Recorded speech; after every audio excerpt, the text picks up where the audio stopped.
Hello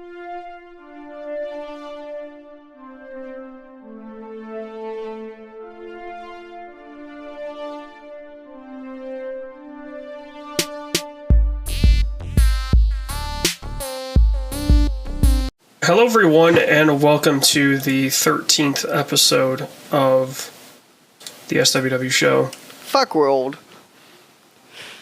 Huh? I said fuck, we're old. We're over a year old, that means? Yeah. We were over a year old our last episode. I don't understand dates and times. It's fine.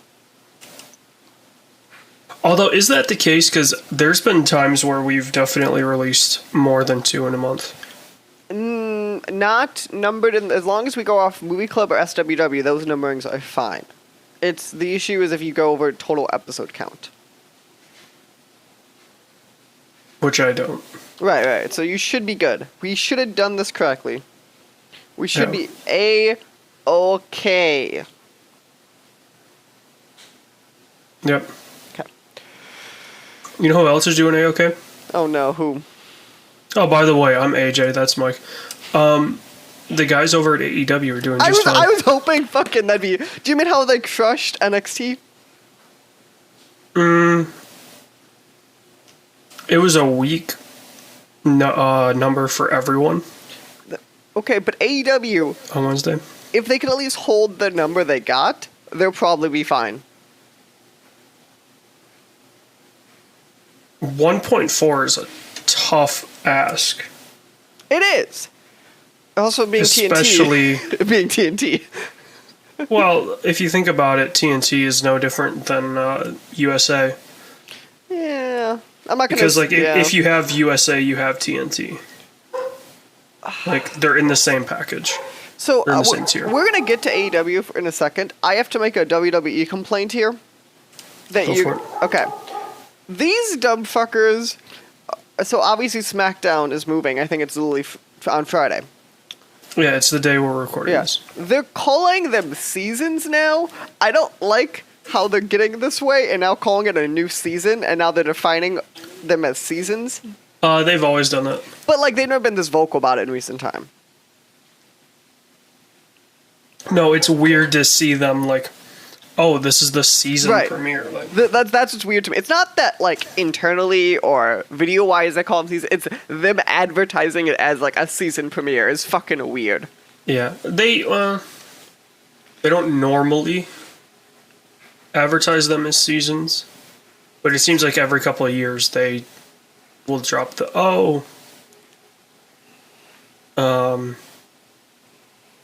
it's a new season or whatever. Because, there's a WrestleMania season, which is the Rumble to WrestleMania. Right. Which we all have accepted them as seasons. That's not the problem I have. It's them saying it out loud.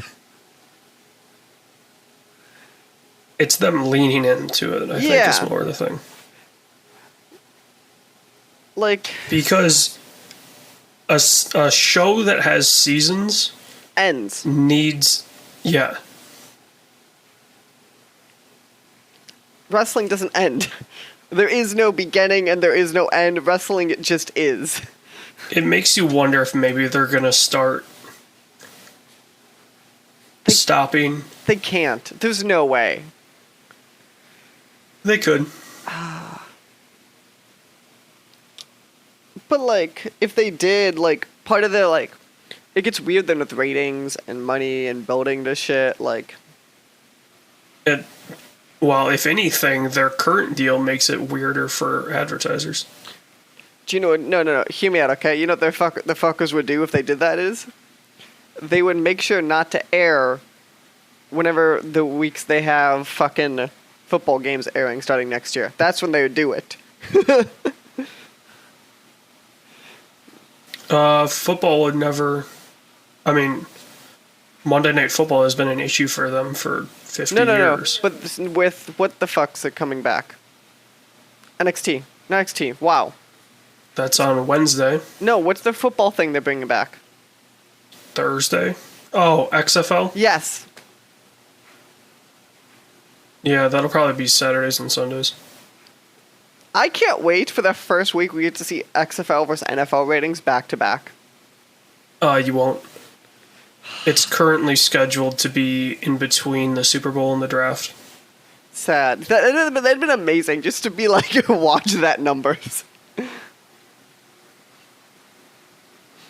Nobody would be able to compete with the NFL.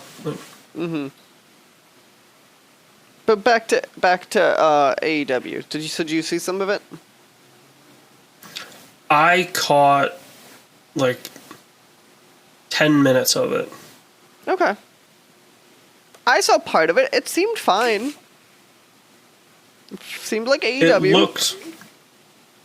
It looked good. Like, yeah. It's not like the piece of shit you almost expected it to look like. well, I'm not sure I necessarily expected it to look like a piece of shit, but it seems to be better put together than I expected. Okay. Because, I mean, really, the only shows that AEW had done is, what? Double or Nothing, All Out, and then the two there in Florida. Mm-hmm. Like, AEW proper. All In was just the Young Bucks and their friends. So, you know, for them to... Of course, next week's going to be the key, right, of... Can they keep it? You know, they've had, what, a month and a half to plan for that first show. I bet you they have the first couple down already. I don't think that's the problem. I think it's in the next couple weeks we'll watch. Yeah.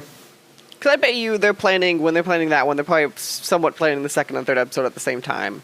Hopefully. If they're smart. You would think. So, you'll appreciate this, AJ. So I was at my friend's in Connecticut last week, okay? So obviously we watched some amazing entertainment. So I watched... Have you seen the documentary Behind the Curve? Behind the Curve? Behind the Curve. Are you ready? Okay. My eyes have been opened, AJ. I am here to announce a confession today. You ready? What's up? The Earth is flat.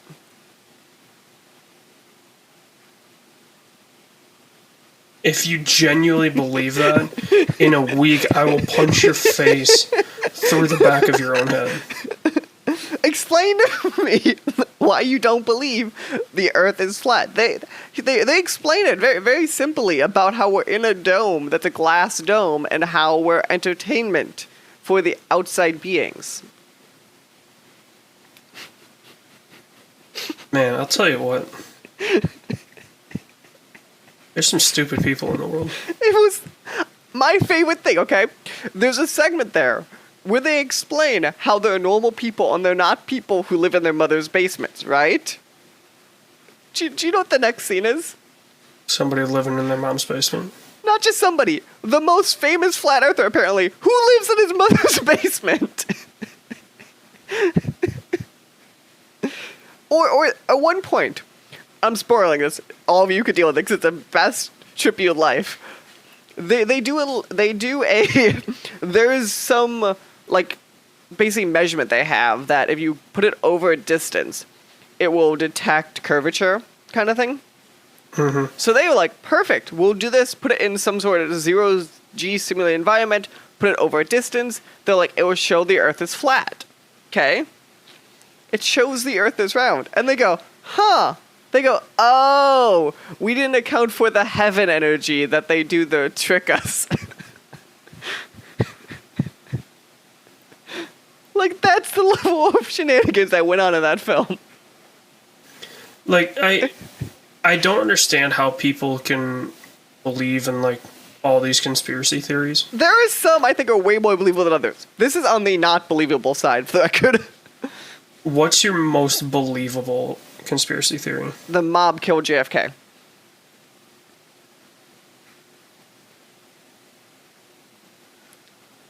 That's a good one. Like I'm not saying I believe it fully, but I think there's enough evidence there to think JFK's death could be more than a lone shooter. I think there's at least enough evidence there to at least question it. I don't think it's enough this thing was planned by the inside of the government. Like, I don't think it's that level of shenanigans, but I wouldn't be that shocked if the mob, who his dad got money from, and then under his DOJ were being prosecuted, were angry at him. Is not shocking. Well, I could see, like, the mob planning it and having Oswald as the fall guy. And I can see that too. That's what I'm saying. I'm not like, it's one of those. I go, that's one to me. I go, at least makes logical sense, and that's one of the first questions conspiracy theories is, does it make logical sense? Like, I've been to Dallas and I've been to the bookstore depository and seen the shot line. Mm-hmm. It wouldn't be a difficult shot for most people. And by all accounts, Oswald wasn't that, great of a shot. But there's no way he himself did it. Right, that's what I'm saying. So it's enough. There you go. Well, especially because the real weird part of him getting killed, then like not that long later too. Like, it's very questionable what happened. Well, but normally, like, the mob would never have, if they had a fall guy in place, they wouldn't go through the trouble of such a public execution. Unless he was going to tell them, or telling them. Right. That gets a little weirder to me, but I think on its foundation, are you going to tell me? Even if they thought Oswald was going to rat, they would have killed him, like, immediately in a back alley. They wouldn't have had a club owner that was 6 months from dying from cancer do it, blast him in his chest. So are you going to tell me there's no conspiracy theory that you think's at least somewhat? No, I definitely believe that there have been extraterrestrials that have visited this planet. Oh, fucking... Did you listen to Dan Aykroyd on Joe Rogan? Is that what happened? No. Fuck. Like, I'm not saying they visited while humans were around. You know, they could be some super ancient, ancient times that they visited, and that civilization is now dead. Like, so you're playing a statistics games more than anything, more than you have hard proof. You're more playing a, statistically speaking, of the idea that the universe is unlimited time-wise. You think there's a more than likely chance someone at some point touched here that was not from here. Yeah. Okay. Interesting. So, required listening when you get chances. Dan Aykroyd was on Joe Rogan.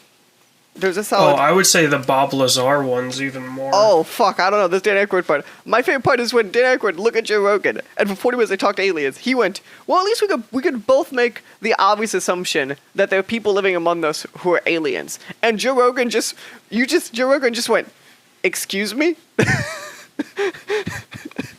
it was... I've never seen Joe Rogan, like, that level of speechless before.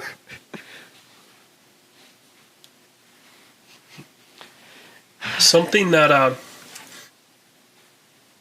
you don't realize listening to a show unless you're listening with earbuds in and it's quiet around you.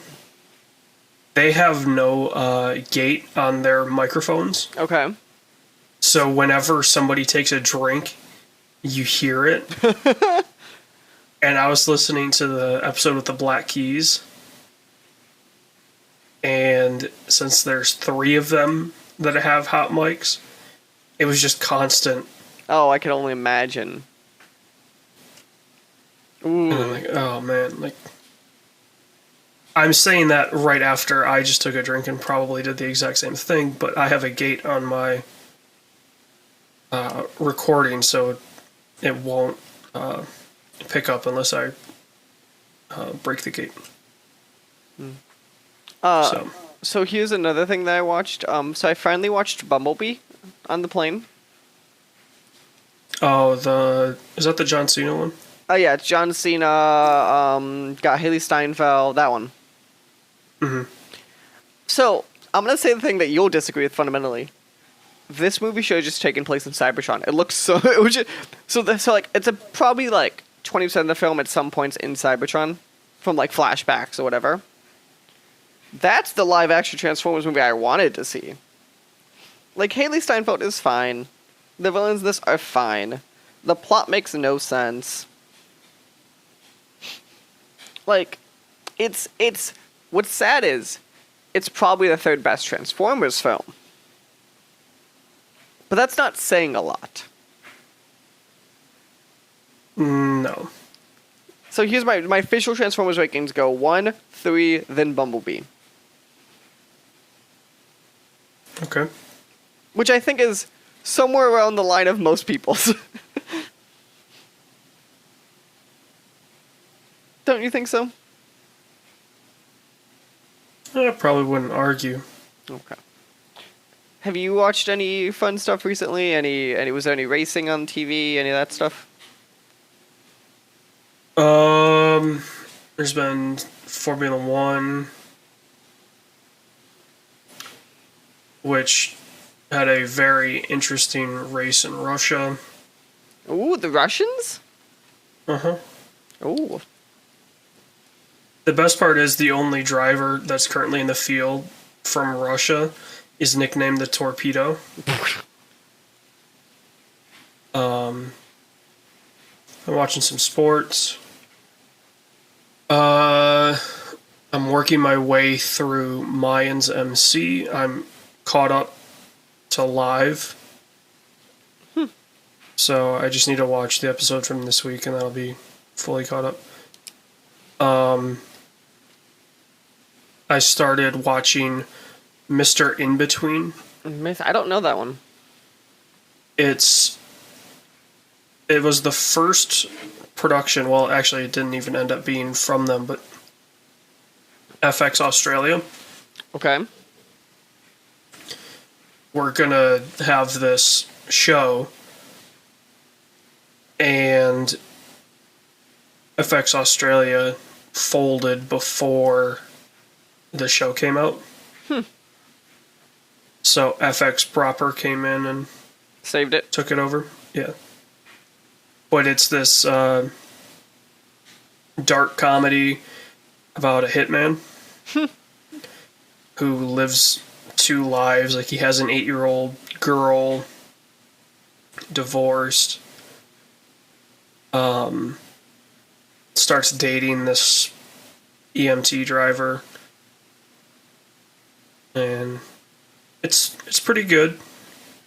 So, I want to ask the dumb question. I don't think I've seen Australian. How close is Australian dark comedy to British dark comedy? Well, watch What We Do in the Shadows. Okay. Or anything Watiti did. Wahidi, however you say his last name. Okay, that's a good example then to give me a good reference point. Okay, so probably should. Because I mean, he's from New Zealand, but it's the same style. Okay, now we're gonna get hate mail because you just compared the two countries. That's like saying that a Scottish and Irish are the same. But they're distinctly not. Like, New Zealand and Australia, in terms of a people group, especially the non-native population, are fairly identical. Nice. What's the other thing I've seen? I feel like I've seen something else that I wanted to mention too. Flat Earth Doc. I watched Sorry to Bother You again. One of my favorites. Which is really funny, because if you know me, personality-wise, it makes no sense why I really like that film. Have you seen Sorry to Bother You? I haven't. Oh, I did watch Mission Impossible Fallout. Ooh. The one where... That's the most recent, right? Yeah. Where the dude... Oh, what's his name? The guy that played Superman. Henry Cavill. Yeah, he's in it. And in the trailer they have, he does where, you throw your hand down to kind of like pop your elbow. Mm-hmm. He does that, and in the trailer they make it sound like he's cocking two guns. Yeah, it's not great. It's not a great movie. Oh, really? I heard people love that movie. It's one of the better ones. It's not the best one, but it's. Okay. I think of the new ones, it's probably the best. So that would be anything after 3. Nice. So also, and this is where I have about a ton of news relating to. So obviously, I keep playing Borderlands 3. Dan and I are recording that final episode tomorrow. So I officially beaten Borderlands 3, AJ. Mm-hmm. I'm gonna say the sad thing for me. I don't think it's as good as Borderlands 2. Are you surprised? So here's the thing. This is what gets weird to me. I almost want to say there are points where it's more fun because like they've upgraded some mechanics in there. So like this is gonna sound stupid, but like stuff like sliding and climbing, like if you're playing the same game besides that mechanically, those little things add up. Obviously, I think some of the powers are more fun. I think they have revamped the gun system in a more fun way. I think the reason it's not as good is I don't think the writing is as strong at points when it comes to the whole arcing story. Obviously, I don't think that like the writing is worse or more immature in the way that some people do, because I think it's the same style of writing. I think obviously there are glitches which hurt the game dramatically, and little stuff like UI taking an hour to load, which makes no sense to me. I have a good critique, which is a very me critique also. So like they have people missions in that game, right? Which wouldn't be a big deal. Besides, they show up on your side quest menu every time you get them, and you can't hide them or mark them as repeatable, so you know that when you're looking at that goddamn menu. That just seems like a quality of life thing. Right, because Borderlands 2 let me hide missions. Why the fuck can't I hide missions in Borderlands 3? All it was a button that you just hide a mission, and then you could hit another button to show hidden missions. That was it. That's all I want. Yeah. Like something simple like that, just so that way I know I've done this mission once when I'm going through the trophies. I don't have to think about it. I was all ready. Excuse me. I was all ready to come onto the show and say that Borderlands 3 is going to be dead on PC within a couple weeks. And now you looked at numbers? No, because Destiny 2 is on Steam. Oh, yeah. And it went free to play. So the game that did the Schluter the best is now available to a wider market. Okay. I downloaded it. I even bought Shadowkeep. I bought the expensive version of Shadowkeep. I went to do the character transfer. Okay. From my BattleNet to Steam. Mm-hmm. Didn't work.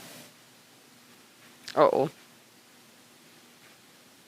It's been 3 days since they started this.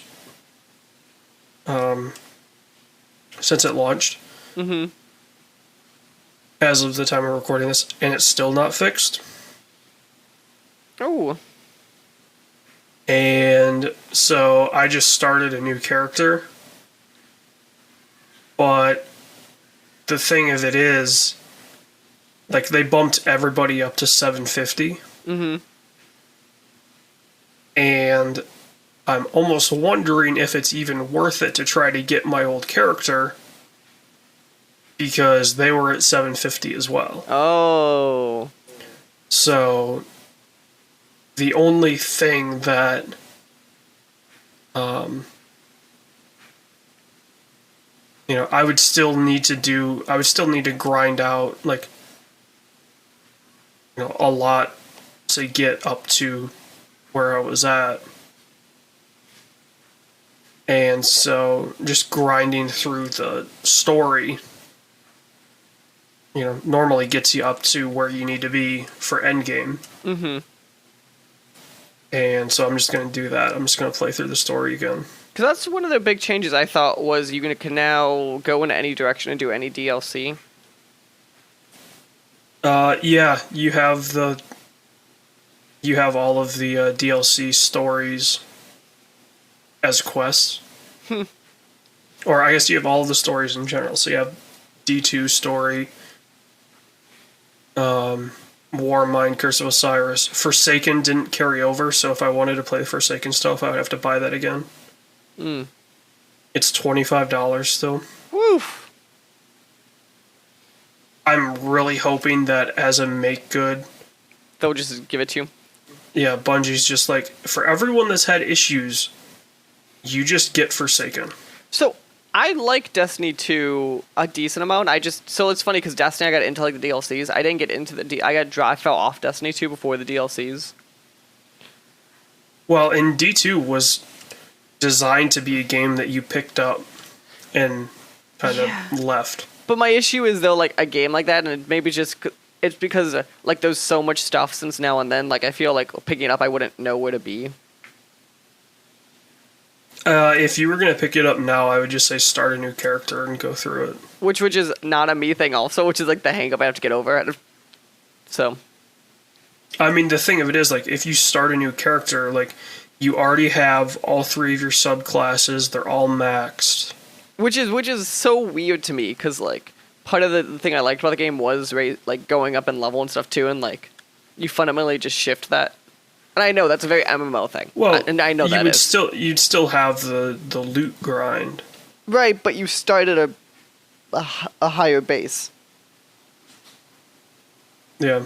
So it just gets very weird to me, where, like, the thing I like about, like, an RPG is when you get, like, the Game Day Edition or whatever, like, you still have the initial grind and more, where now it's kind of like they cut the initial grind, so it's kind of like always the same length. I mean, they still have the initial grind, but I know there's content there, but it's like I'm not getting the like. Do you kind of understand? It's kind of like instead of level capping 50 at 70, but now I start on level 20 is kind of what it feels like. The problem is they don't have the levels anymore. Right, I know that. Yeah, like it's they had that. That in fact D2 had levels. Mm-hmm. And until you hit level cap, your progress was terrible.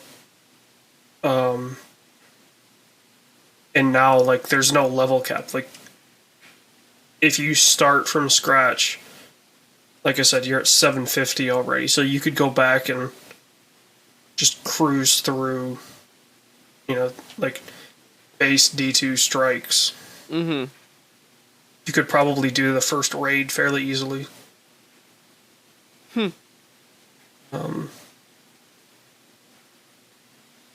Yeah. The first raid's pretty easy. I did it. I ended up doing it with a clan. And basically you just need somebody that's done it before and can walk you through how to do everything. No part of it is difficult if you know what you're doing. I guess the hardest part would be the final fight against Callus, but if you've got people that know what to do, it's pretty easy. Nice. It's not too bad. I got good, fun news. I think it's a good way to jump of stuff that I have written down for us.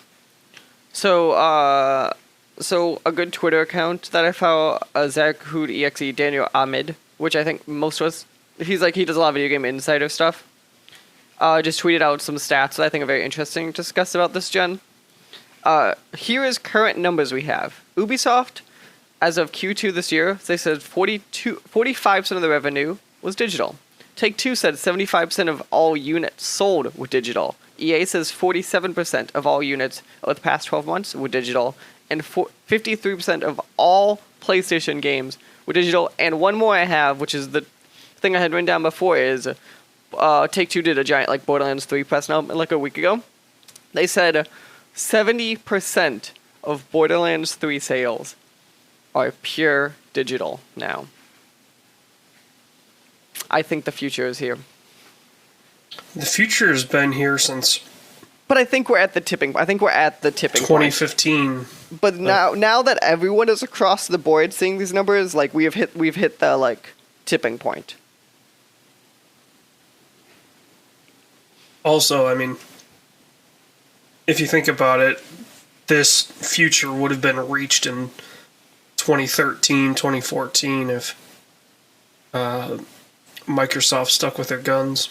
That's true. They put it. I still wish we could have a magic time machine to see what that world would look like for Microsoft. Would they've done better or worse?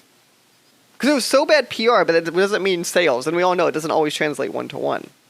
Well, if you think about it, everything that they talked about at the announcement of the Xbox One is coming to fruition now. Like, it is. I think they were just early. Steam is in France being forced to give players the option to resell their games. Mm-hmm. Like, that was a big part of the Xbox. Oh, yeah. I meant to ask you about that ruling. You'd be able to sell your digital. I don't know how I feel about that ruling from a, like, logistical standpoint. Well, I mean, if you think about it, like, from the consumer's point of view, if there's no way to recoup any of that cost, it is a much tougher task to ask consumers to buy $60 games. And I'm not disagreeing with you on that. It just gets real weird from the sense of because what we talk about in the context of games, but they ruled in the context of all digital goods. Yeah.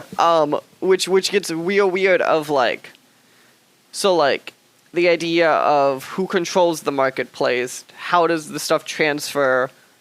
So some stores currently don't allow just transfer of licenses. Like it comes this logistical nightmare in that regard. Well, the thing of it is, like, if I have to imagine what it's going to be, at least on the Steam end, is you're just going to list it in the marketplace, and it will, like, it'll spit out a CD key and revoke yours. Mm-hmm. But and then it gets weird though again, because like it's a ruling that's being like petitioned higher up, and then we're gonna see what it actually means in logistical ends. My understanding of the ruling is they didn't clarify who has to control it and stuff too. They just said an option has to be given. Yeah, which as we go more digital, I mean, first off, like, you don't own anything. And this is what's weird to me also of like how can we on one hand say you don't own it and then on the other hand give you the rights that you do. The thing of it is though, like, you're not selling the game.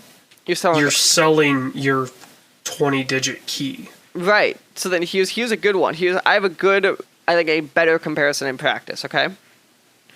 My Windows license. Mm-hmm. Do you see the logistics yet of this one yet where it gets real weird?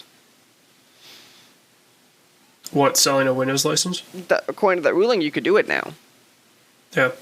And that's why I think it's this broader scope thing that you're going to see massive ramifications of. I mean, selling, like, all they would have to do, because everything, all of your, back-end data is stored on a server somewhere. Mm-hmm. So they take the CD key that is tied to that, storage. Okay, you're telling me this as it took Sony 12 years for you to change a PSN name. I'm just pointing this out. Well, apparently Sony's PSN was like... It was dumb because instead of having a generic key and a name, the name was the generic key is how they did it. Yeah. Well, no. It was dumb as hell. Well, my whole point, though, is you say this, but I bet you for penning the operation is not going to be as easy as others. I mean, I think if you were to look at, like, now that everybody has a name change technology. Uh-huh. This isn't as far-fetched of an idea as it was 3 years ago. I'm just also curious from like, so like we talk about the idea of, I think we've talked about this too, of you have like a lot of games that are having trouble now in this modern era of like the 1 hour, 2 hour small game experience. I'm very concerned on, does it just drop the sales out of those games entirely? Because, oh, I play this thing once, okay, put it on the market to sell, next person buys it, it just goes down the chain way quicker than a giant game. It's better than the refund. Is it though? I don't know if it is. From a dev standpoint, absolutely. It depends on if the dev is getting money each of the transactions or not. Well, think about it, like,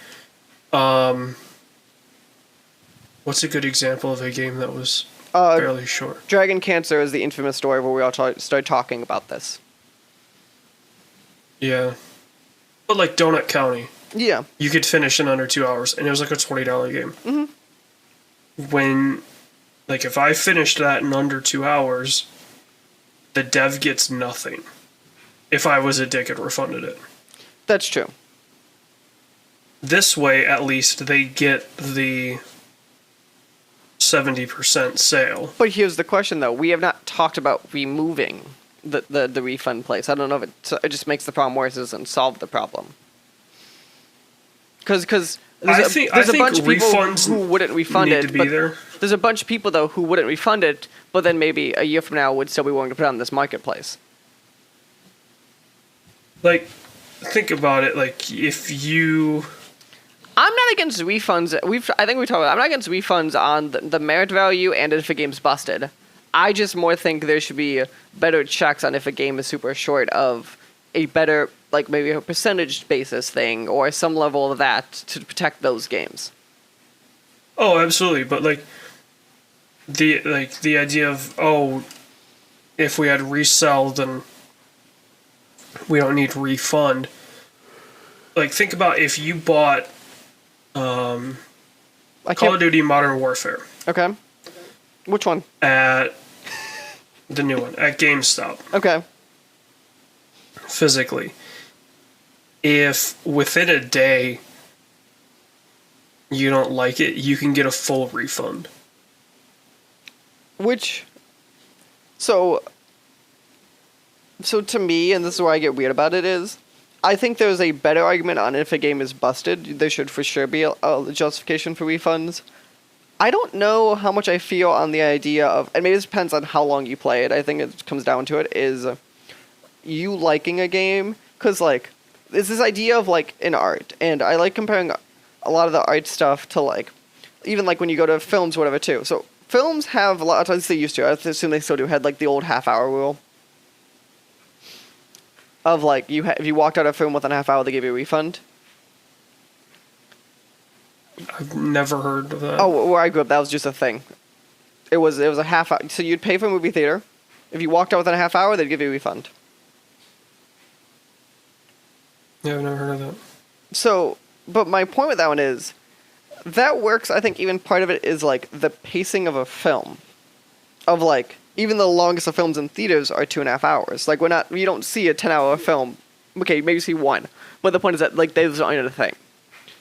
Games, how do you tie this to an experience that's 45 hours? When can we say is too long for you liking it? Well, okay, so think about this, right? Like, if we go back to the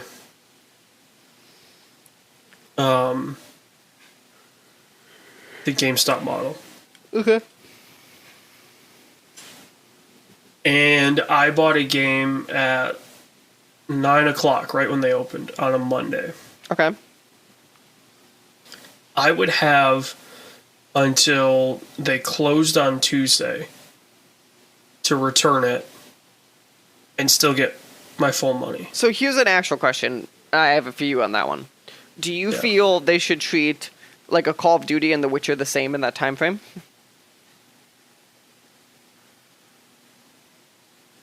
I mean, like, it doesn't matter what the game is.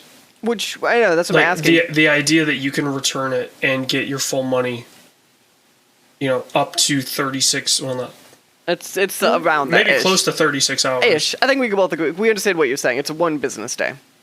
Yeah, it's a full. Yeah. Well, in that case, it's 2 full business days, basically. But, like, it's until you close the second day. Yeah. So, and that's because they have business hours. They can't track how long you played. These digital markets that can is why they can say 2 hours. Which is why, on face value, I'm not against refunds existing, I think, on a level now. And I just am much more on the side of you need protection for little games. Because I think little games have a right to exist. And I believe in some level of transparency. You want to say, we'll give you this, but then you have to have some level of a, here's your average beat time, or whatever you define that as, to kind of show it before someone buys it. But I still feel that, like, we can't say that every game that's an hour long now basically is free. Like, that's what you end up saying from a fundamental level, and I think that's dangerous. Yeah. Well, I think if they wanted to do that, if Steam wanted to look good to the devs, which is Steam's problem right now, they would take the loss on the chin until there was data for how long it took to finish the game. Which, to me, I wouldn't mind there being, so, like, on consoles you have to go through some level of certification. Yeah. Or ESRB, you have to, like, submit video logs to kind of show you what you define as the worst characteristics, and then they punish you if you lie to them. Yeah. I almost wonder if Steam could do that kind of, like, same level of a, you get a free pass if you're honest, but if we get proof you're lying to us, now you have major ramifications to deal with. Well, they could track, like, right, people put in, how long to beat. Right. Which a lot of people don't realize is one of the greatest tools in modern day video game communities. Mm-hmm. That and the Giant Bomb Wiki are the two, like, if I was going to point at, these are the 2 things that the video game community has gotten behind. That work really well. That work. Because, like, the Giant Bomb Wiki is completely, as far as I know, community ran. I think so. That sounds right. I think Excuse they me, might like, have. there's people on their staff that, like, look at it, maybe or whatever. go in and check edits and stuff. Mm-hmm. But it's no longer Matt Rory writing a strategy guide and filling out all these pages and stuff like that. Mm-hmm. It's the community members and then moderators and staff go back and look at and see these changes. So, and then how long to beat is very much a community-driven, like... It's pretty accurate. I'm going to say it. Across the board, Yeah. how long to beat, especially on bigger games, is pretty damn accurate. Like, there's some dicks that'll put in, like, I beat this game in 35 minutes. Right, but the whole point is that that's why on bigger games especially, it averages out the nonsense. Right. Like, it averages out, and on top of that, like, if there's one that's 35 minutes and the rest of them are, like, an hour and a half... You know they're lying to you. It's like, okay, come on. So, Steam could take the, like, the first 2 weeks of refunds on the chin while that data was being collected. And then they have some rule maybe in place that says something like, okay, and if these were legit refunds after we collect our data, you pay us back for these or whatever. Is what I would look at it as. Yeah, or, I mean, you could say, like, if these refunds, like, I think if they want to do it, if they want a proper way to do it, they need better options for the refunds, or more refined, I should say. Mm-hmm. Because, like, there's just 5 options that you can choose. Mm-hmm. And one of those 5 is other that you can type in. Nobody ever checks other. Right. Because nobody wants to spend the 30 seconds to write something. That's insane. Yeah, you don't want to do that. So you pick some, it doesn't matter, right? Like, it's been proven that it doesn't matter which one you choose. Mm-hmm. As long as you're not a habitual refunder, you're going to get your money back. Mm-hmm. And, they need more options of, like, okay, I'm refunding this game because it was, too short. Like, something like that. Like, Mm-hmm. Like, if you give... This is the reason why, like, 5 years ago, 6 years ago, music piracy was at an all-time low, was because there was Spotify and Pandora and iTunes. If you give people an option that is easier than what they're doing, they will flock to that option. Or that's the whole argument on that stuff is why we're about to see film piracy go back up again. Is the assumption. Yeah, we're currently in a piracy renaissance because everybody and their brother is creating a streaming service for TV and movies, and now there's 18 different launchers in stores, which I don't know if it's one of the things on your list, but Red Dead was just announced for PC. I did say I didn't add anything to the list. I did see that. Did you also see the Red Dead statement? Speaking of Red Dead, now that we're jumping here, about how they've confirmed no single players DLC, Which I'm fine with. I didn't love Red Dead, so I'm not like I'm a horse in the race. Get it? But it's this weird thing of I know why it's a money thing, and like the deal, the like campaign there is substantial, so it's not like a you feel ripped off thing. It's just always sad though to be like realize what they used to do and now like what they do, kind of like their DLC. Like Rockstar was like the king of DLC for a while. Well, and take the online out of it. Really, the only DLC they could have done is another Undead Nightmare. And that, yeah, or they could have done, because with it being a prequel, there's not much time between the end of 2 and the start of 1. Especially when you get to the end, yeah, in that post in the epilogue. Yeah, like the end of 2. There's only a couple of years between that and the start of 1. Mm-hmm.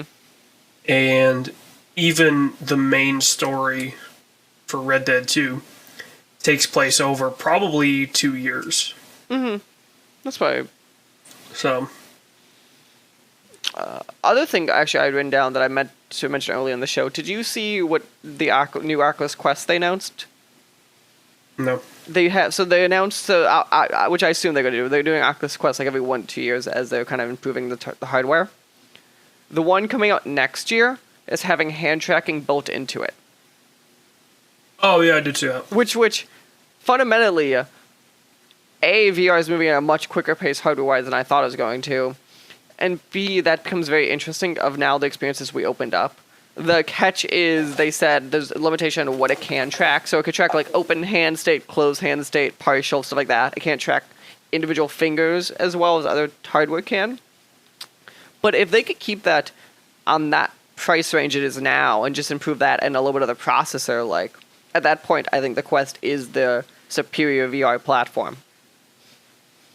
Until it's announced that the new Rift has all that stuff in it too. That's true, but I'm saying though, like for the price though, like the Quest is in that price range of basically at like general consumer level. Yeah. So like you could just improve it a hair better, like at that point. Then if you try, like I think you're at that point of where VR is this mass consumable thing where you don't need the $10,000 rig and it still looks good and functions well. Yeah. I think what will be the death nail of VR is the Gen 2 headsets. if they don't have the hand tracking and, I would say a minimum of 1440p per eye. Mm-hmm. And comes standard with wireless. I think wireless. If that's not what they do. To me, wireless is probably one of the biggest things. Yeah. I think I'm more willing to accept a low resolution if you gave wireless, if you can only give one. No, you want both. Not lower than we have now. I mean, like, lower than that standard you're aiming towards. Well, I think one of them is already 1440. I think it's the Vive one. I thought it was Vive Pro. Yeah. And the Valve Index is that same screen, so it's the Vive Pro and the Valve Index. Yeah, but like it's funny. Or 1440 and I. So if they get there with Oculus, like with there.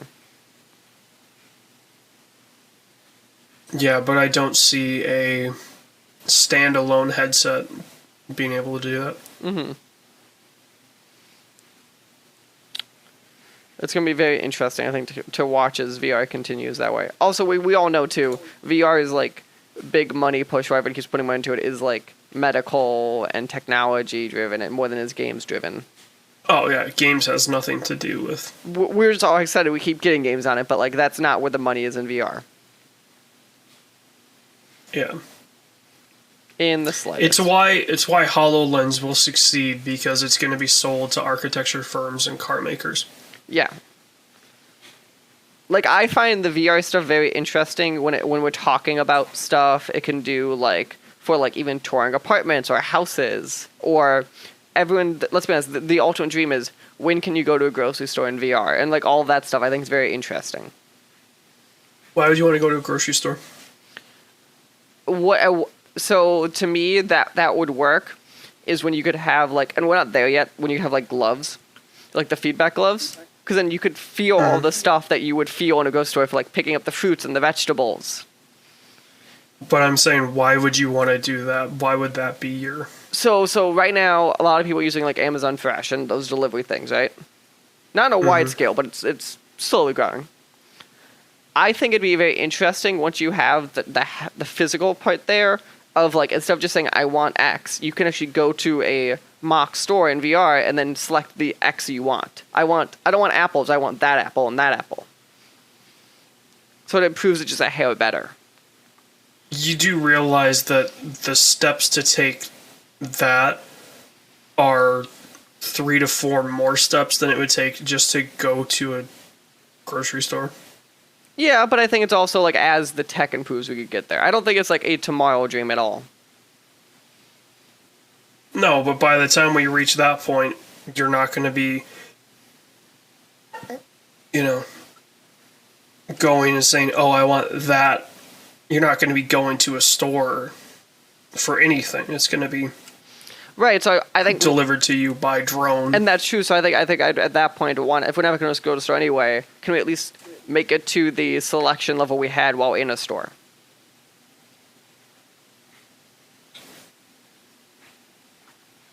Yeah, maybe. And I think that's what I'm looking at as. And I agree with you, every time you get there, you're probably out of stores entirely. But then I think the benefit of stores from a practical sense, besides obvious stuff, is the sense of when I go to disposable items or items that will go bad, I can select the one I want for when I want it.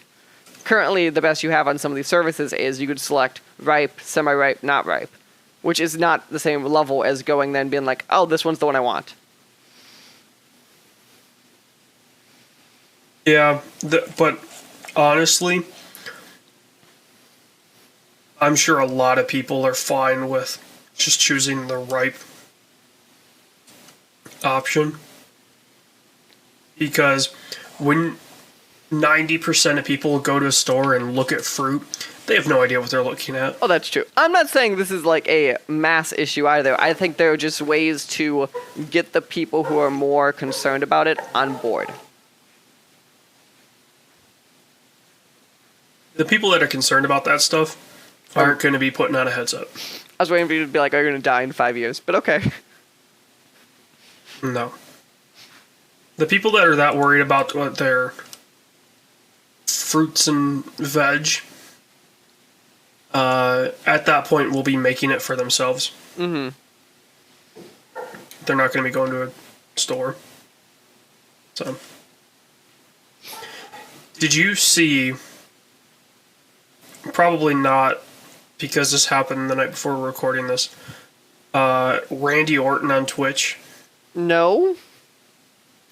Randy Orton got drunk and was playing. Hold on, let me find one of the links. He was playing. It looked like Gears online with. He wasn't hosting it. Okay. Is it like the Snoop Dogg thing where like he pulls the controller out and smokes a blunt? Well, obviously he's not running it. No. Like he and the kid were just playing Gears. I think it's Gears. It may be Call of Duty. Okay.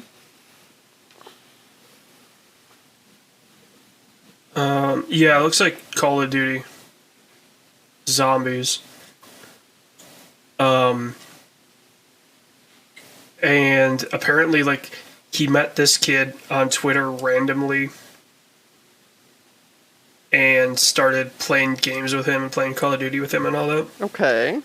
It is the funniest thing. Wait, really? Oh. You need to find it. It's all over Twitter and stuff like that.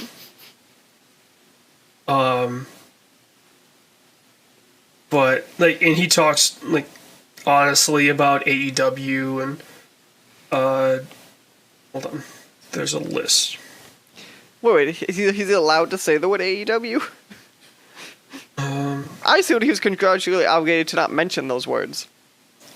Not that one. He has an impression of AJ Styles.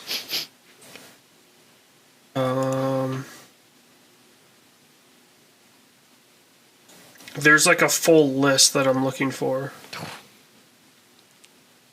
that has everything that he talked about and did all that. Apparently Dr. Disrespect showed up on a WWE Now Live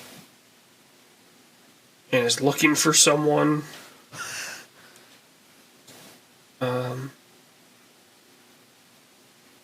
Anyway, like, Randy just is having fun and is just talking shop. That's something. I would never have, like, expected that. No. He also drops the N-word and it's hilarious. Again, we've been over this. There was a person who got suspended from WWE until 10 minutes ago for saying that. Well, the Hogan thing was you could hear the hatred in his voice. Mm-hmm. If you watch the video of Orton, first off, it's not ER, it's A. And he's just having fun.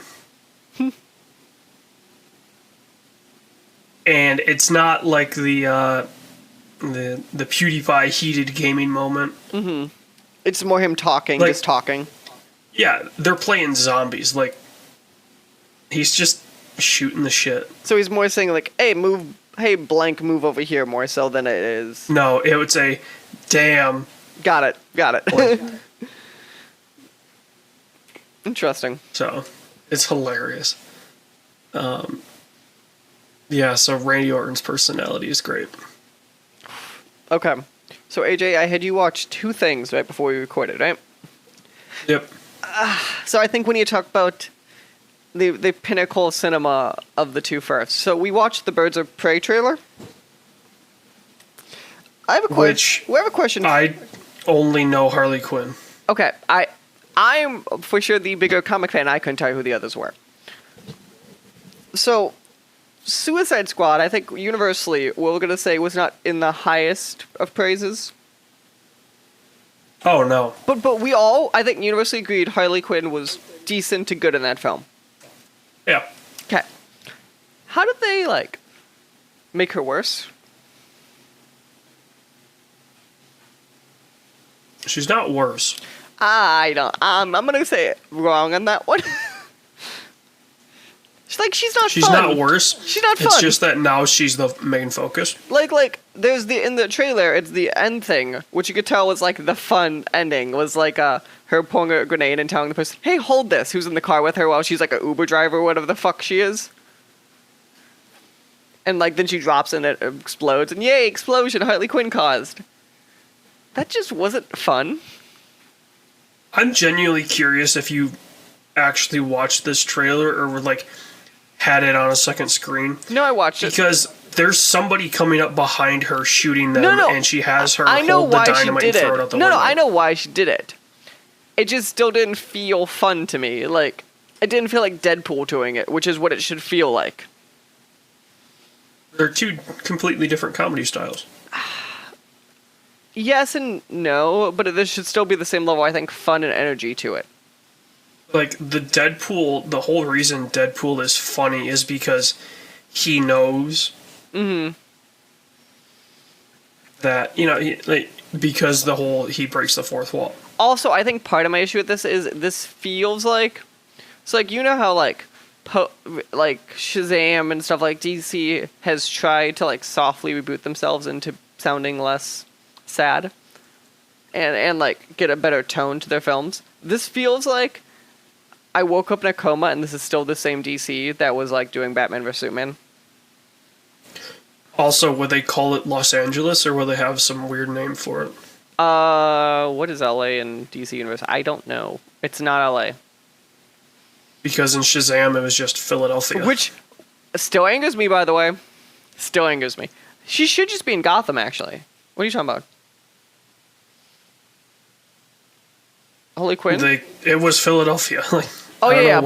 But yeah, that angered me so much. I go, you're DC. The whole point of DC is that, like, you made up names. Yeah. Like, Marvel at least consistently uses actual names. That's what they did in the comics. DC went Gotham, Metropolis, insert name. Like, they did stuff like that to separate themselves from the real world. Also, I'm really curious because, like, Gotham is clearly New York City. No, it's Chicago. Genius. Well, not in the way that they represent it in... Oh, yeah. Geographically, when they put Gotham and freaking Metropolis... They put Gotham on the East Coast. And they put it next to Metropolis. I literally, in the theater, was like, what? Because it's supposed to literally be Chicago, New York. Like, that's literally what they're supposed to be. Whereas in the movie, it's more like Chicago and Milwaukee. Or I was thinking it's more like New York and Jersey. Well, there's not a big city in Jersey. That's the way that there's New York City. Oh, 1,000%. I agree with you. But I'm just trying to think of like where they put it and it just made no sense if you try to overlay it in America. Yeah. Okay. So there is that one. Birds of Prey comes out hopefully never. I just hope to God they learn to, like, tell a story in this movie and not do whatever Suicide Squad did. Yeah. Because there wasn't a story there. There were scenes that told something. It should have been a... Suicide Squad should have been, like, a Bandersnatch. Suicide Squad, there was a little scene, there was literally multiple moments in that film where it feels like two scenes were just taken out. Well, no, okay, so you remember Bandersnatch. Yeah, the Netflix. The Black Mirror Netflix thing. They should have done Suicide Squad in that way, but you can pick and choose when you watch the characters' backstories. Mm-hmm. Because I think that would have made it a whole lot better. Mm-hmm. It's just... so much. So much. You want to know what I realized last night, though? What's that? We are approximately a month away, and with this new Red Dead announcement, it makes it even more interesting. Mm-hmm. But we are approximately a month away from seeing exactly what Kojima can do when Konami's not there. Oh yeah, it's like November 11th or 10th? 10th. Woof. And the Red Dead on PC is the 5th. So the week before. I think that makes the success of Death Stranding a little more interesting. Because since it's been announced that Death Stranding is exclusive to the PS4, because there had been some belief that it would be coming to PC. I think that's almost confirmed, if not. Is my understanding. No, they said it is a PlayStation console exclusive. Console. Well, no, like the way they worded, I'm saying console, like. Oh yeah. Not like console exclusive, but like PlayStation console exclusive. Not a console exclusive, but it's exclusive to the console. Okay. Yeah, so they've basically said there will never be a PC version. Which is weird because... Actually, it kind of makes sense. None of their first-party games have come to the PC. Technically, the only exception you have now is... since they own Insomniac, Sunset Overdrive is on PC. Yeah, but Sunset wasn't made by... Oh, yeah. Also... Insomniac while they were Sony. Also, this wouldn't be a first-party, this would be a second-party game. So how it works is, first party is if you own the studio, second party is exclusive to platform. I thought Sony did buy them. No, Kojima is separate. Oh, for some reason I thought Kojima Studios is a fully independently owned studio. They're just funding this game. And I think they put like a seed funding in the studio, but they do not own it.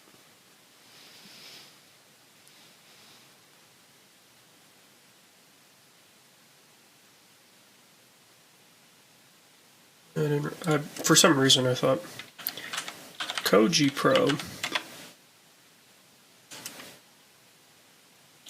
White insert coin has Koji Pro merch.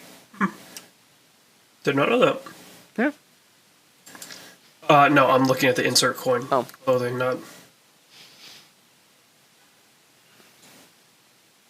I don't know why I thought that. Which makes the PC announcement a little weird. Mm-hmm. Because all of David Cage's games have come to PC now. Yeah, and that was weird too, because Sony obviously published the game, so my understanding is that the studio always owned the rights to the games. Like, they owned the IP rights. So I think that was more of a release of the actual games then. Okay, Koji Pro.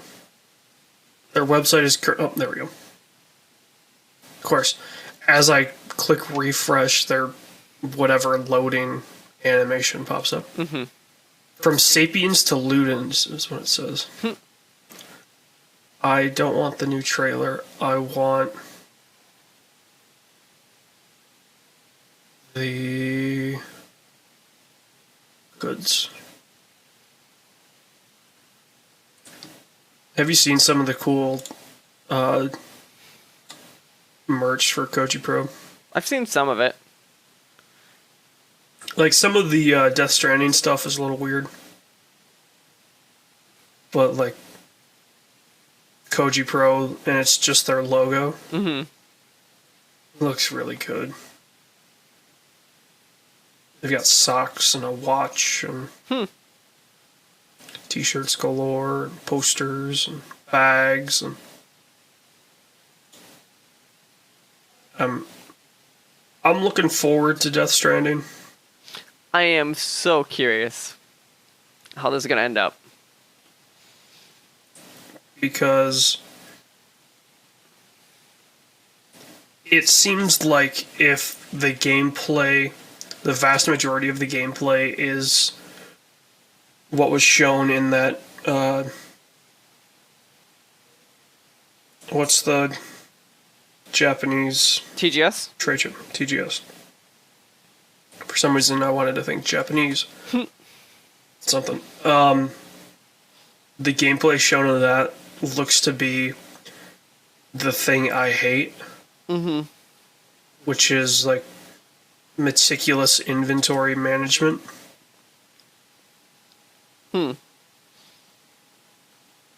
And, like, from all accounts, I never ended up playing it, but Horizon Zero Dawn, like, the combat in that game is what excelled. Oh yeah, no, that is for sure when that game excelled. And with this game being built on that engine, you would assume that the combat is going to be the same. I really... Or at least feel the same, not be the same. I was going to say, feel the same I might give you. Be the same, I really doubt it. Because of, like, some ways they did some of that stuff. God damn. The Kojima Productions watch is $310. Interesting. It's a Shinkawa design. I didn't tell you what I bought this week. Okay. No, you didn't. You're going to judge me hard for this one, AJ. Would you like me to explain it to you, or send you the Amazon listing, and then you have to explain to the audience what I bought? Well, why don't you try to explain it while you're trying to send a link? Okay. So you know, in the middle of the night, when you go to get a cup of water, and you're like, damn, it's too dark and I don't turn the light on?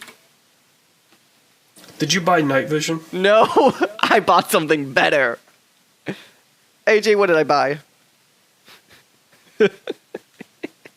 An LED faucet Yeah. tap light? Yup. So, this only works when the water's on. Yup. So, what exactly are you solving? I don't know, but it's so cool. What it's real fun about it is, it's an LED light that's powered by water. Turn it on, and it makes the water glow. And it's real fun because it changes the color of the water based upon the temperature.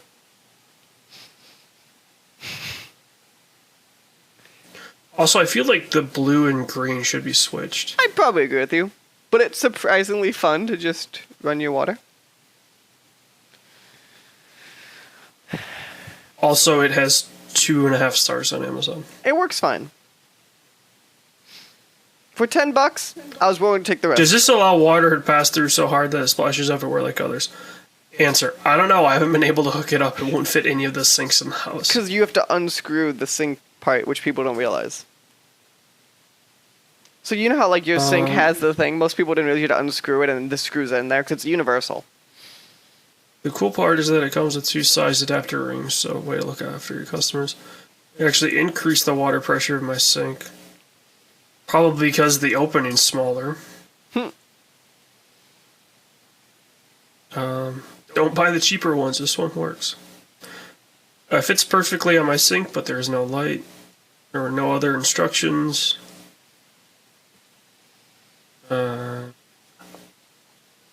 They look cool in the photos. The biggest issue, are they too long for normal bathroom sink to use them? Our lights do work if you can get the unit to seal with your faucet. We tried 3 different faucets and they all leaks. So that was my first step. My next step, which you're really going to judge me, is I'm thinking of getting one of those for my toilet. Yeah, I saw that and they're recommended.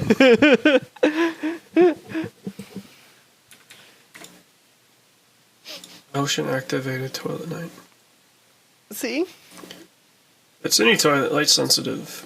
Global data. I am using my government-sponsored income correctly. There's a newer version, Global Fresh. It's $15.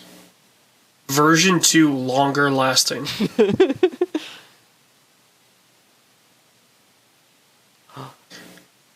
When you enter the global... Oh, man, this is definitely a Chinese description translated. I'm going to read this as it's written with the punctuation that's written.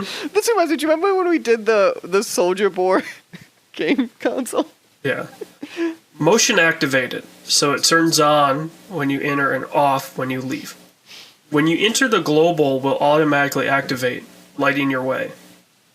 There's no comma between when you enter What am I entering? the global. What am I entering is the question. Yeah, like, as you read it, it's like, when you enter the global, like... Am I going swimming? What do you mean, when I enter? Like...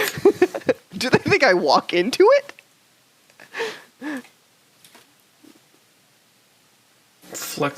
Flexible are that will take the shape of any type toilet and will stay in place. Mm-hmm. It are that flexible.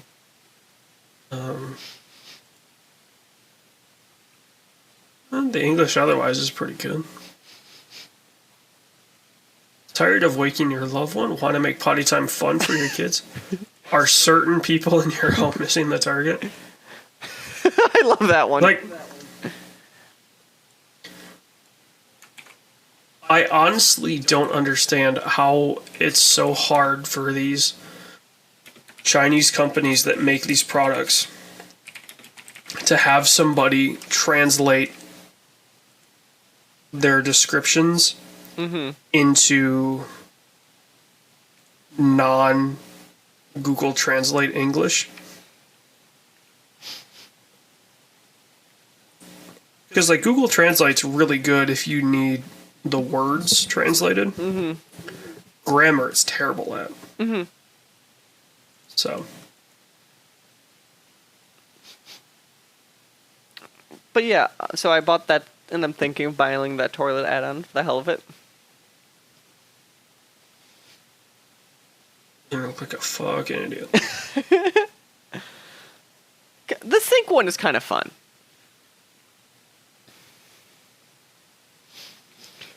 Sure, you keep telling yourself that. I will.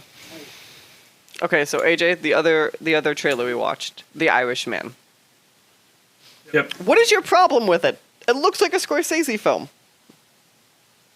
Oh, like, in terms of, like, the story, it seems fine.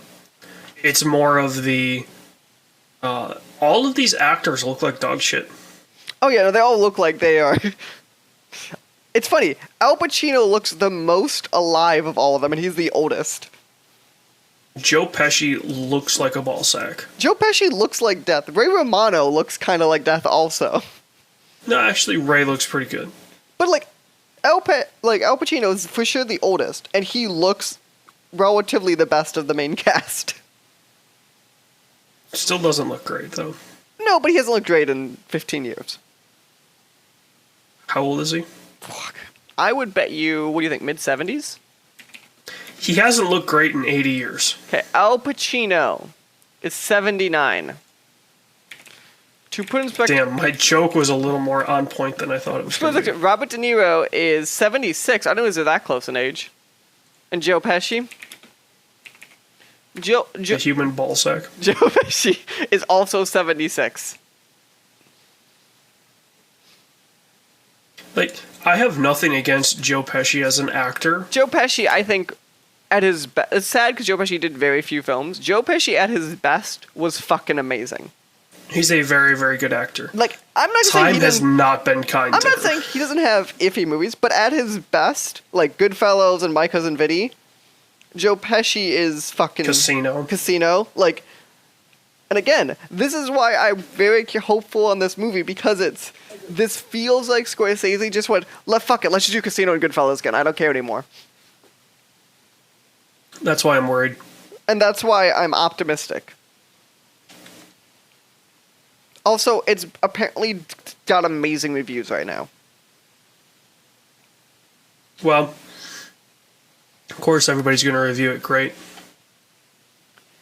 So, I'm at least hopeful because it has those reviews that's going to translate to it being good. I think, like, here's the thing that a lot of people don't realize is that 99.9% of movie reviewers are going to give a film a positive review. Also, 99.9% of film reviewers work for a newspaper in the middle of nowhere, have 50 other jobs, and go, I have to write what? Yeah. That's legitimately, majority of them are like that. They're going to look and see what other people are writing and write that. Like, don't get me wrong, there are good people in the business, and like in Chicago, I know a lot of them. A lot of them are fine, but it's literally half the time they go, I have so much stuff to do on the list of things, this is not my top priority. Yeah. They're like, seeing the movie is the bulk of time I'm allowed to put towards this project.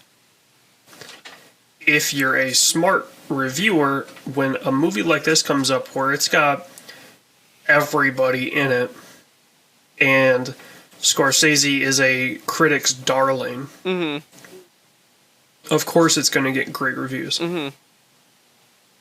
The people that got a chance to see it early would probably sit on their knees and gurgle De Niro's dick and be happy about it. Like, I have breaking news right now. All of these early reviews are, of course, they're going to be positive. Like, AJ, we have breaking news from AEW.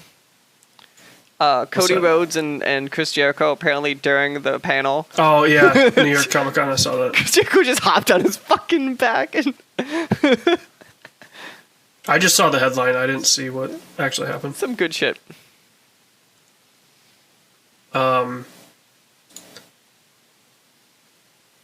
Yeah, like, time has not been kind to any of the actors in this movie. And it's 3.5 hours long. Which I'm gonna say it though. You can tell me that's long as hell, and I'm not gonna deny it. Scorsese is best at long films. Like Wolf of Wall Street's 2.5 hours. Yeah, but now you're tacking on an extra hour. Right, and that's, I bet you were gonna be like, we could cut it out of the film. But like, I do not believe, I think one of Scorsese's strengths is the like, he can go like, okay, here is a 2+ hour thing and make you want to watch the whole thing.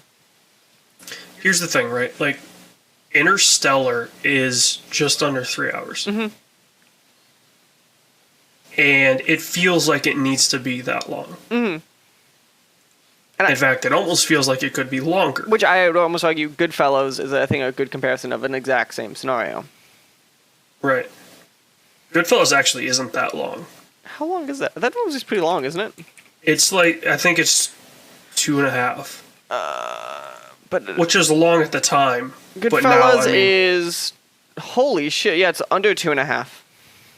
Oh, is it? I thought it was just around 2.5. It's 1:45, so that's 2:25.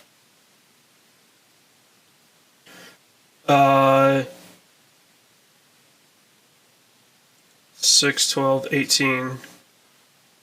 So that's, yeah, 2:25. So yeah, 2.5 hours. And so you're tacking an hour onto Goodfellas. Like, if we go out of that movie saying an hour could be cut, no matter how good the acting is, that's a bad movie to me. But if we come out of the film, okay, now here's the other side of this coin. And I don't know if we're going to see this side of the coin. If we come out of that film and going, 20 minutes can be cut, I don't know if it's the same level of a bad film. Because I think most films... Oh, if it's like, okay, a couple scenes could be cut, but if it's like, you could easily shorten that down to 2.5... Then I'll be on your side on that one. But I'm saying if we could have shortened that film from 3.5 to like 3:10, I think that's like most films. I could say that to, even amazing films. Yeah. Yeah, if it's only a scene or two. Yeah. Which that then length, I wouldn't hold it against them. Which of that length of film, and it would be a scene. It's 10 minutes. Yeah. But I mean, if we're talking multiple scenes and chunks of acts that we could cut, you could have the best acting in the world, and if it's edited poorly, it's still a bad movie. So I think we will see. So AJ, it is now time of the show where this is going to be real fun. So we have to discuss Movie Club for the month. And so here's what's happening so everyone's aware. It is Friday the 4th. Me and AJ both leave for GDUX on Friday the 11th. We are also recording Movie Club while they're in person, which means we have about 7 days to watch our old film because we're going to watch Joker while we're there. Yes. Which our new film is Joker, which we both agreed upon because it makes 100% sense, and I'm levels of curious on that film I didn't think I would be. I've stayed away from. Oh, I've stayed away from stuff too. Everything. I've just like heard enough hearsay where like people either love or hate it. Yeah. So the question becomes, AJ, in this week time period, what is our old film? I mean, there's a very obvious one. There's a very obvious one, but I have a less obvious one because it makes sense who's it starring. Do you know my... Walk the Line? No, I was gonna say her. Walk the Line would be pretty good too. Because I was thinking. Because I have a feeling the Johnny Cash character is gonna be more like the Joker character. Mm-hmm. I was thinking her because give me Joaquin Phoenix's best role. Joaquin. It's Joaquin. I don't know why I said Joaquin. I was spelling it in my head, not processing what I was saying. Just went for it. I don't even know how to spell his name, but I know it's pronounced Joaquin. It starts with a J. Okay, that's where I got there. His brother's name was Rivers, and Rivers OD'd in the early 2000s, I want to say. Joking. Would you believe that like relatively I'm presentable as like a smart person in society based on my job title? If anybody thought you're smart, I would instantly reply to them that you are the dumbest person that I know. Okay, AJ, that is not true. We both know I'm not the dumbest person, you know. What, you think you're smarter than Dan? Hey, I'm just saying, Dan right now is a part-time producer for a small motorcycle company. What am I? A government shill. I do not work for the government. I work for a company who works for the government. Get it right. You work for the government.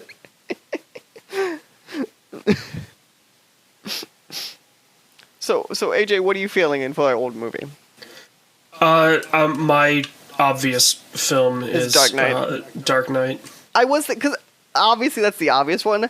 I was just in my head I was trying to see if we could get a good Joker thing besides Dark Knight, but like I don't know if there isn't one. That's the problem.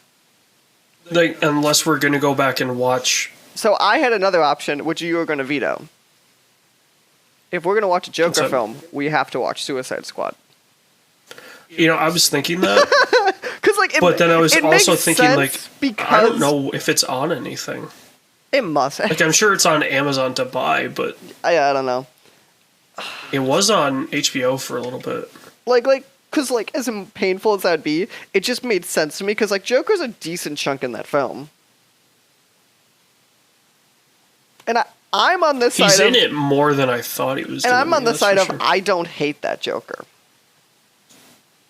I don't love him, but I don't hate him. That's Siege, Sky, Small, Sun, Sprung, Stewart, Suspect. Am I in all, or am I in some?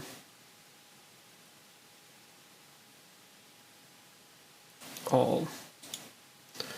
It looks like Suicide Squad's off HBO. So we're gonna cross that off the list. Unless it's on Amazon Prime. Which I really doubt it is. Do you think Amazon's going to pay DC for the rights? It's probably on the DC streaming service. Oops. That's not what I wanted. I was typing in Suicide Squad, and I typed in Suicide, and Squad was the autofill, and I hit Enter, and it just did Suicide. Mm-hmm. So that is now on my Google search history. Okay, available on YouTube, Prime Video, Play Movies, Vudu, iTunes. It's all for buy. It doesn't look like it's on stream. So then, do you want to go the easy one with Dark Knight, or do you want to do what's other? Because Todd Phillips' other movies, is it just Hangover? He did a couple things. Hear me out. Do you want to watch Hangover Part 1? Hold on. I've not seen that movie since I was in 7th or 8th grade. Hangover, War Dogs, Old School. He did War Dogs? Uh-huh. Oh. Well, hold on. It's listed under his just Google movies. Director. Yeah, he directed War Dogs. How did we not know he directed War Dogs? Do we want to... Also, like, his first movie was Road Trip, then he did Old School, then he did Starsky and Hutch, then he did School for Scoundrels, and then he did The Hangover. Hangover is probably when he got his... He did Borat. Oh, he was just a writer on Borat. Never mind. Yeah. Okay. He directed the G.G. Allen hated documentary. So is our answer then... Okay, here's our answer options. Dark Knight, War Dogs, or Hangover Part 1.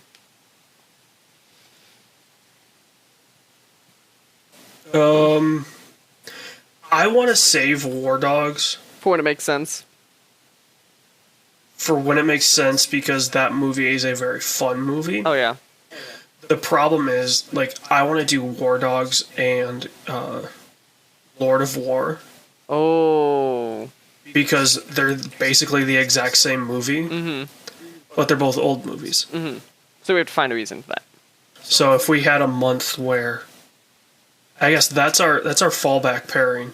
If there's a month where there's a new movie that we just can't stand, we don't want to do, that'll be our fallback. Hold up, he was the producer on Project X. Have you ever seen Project X?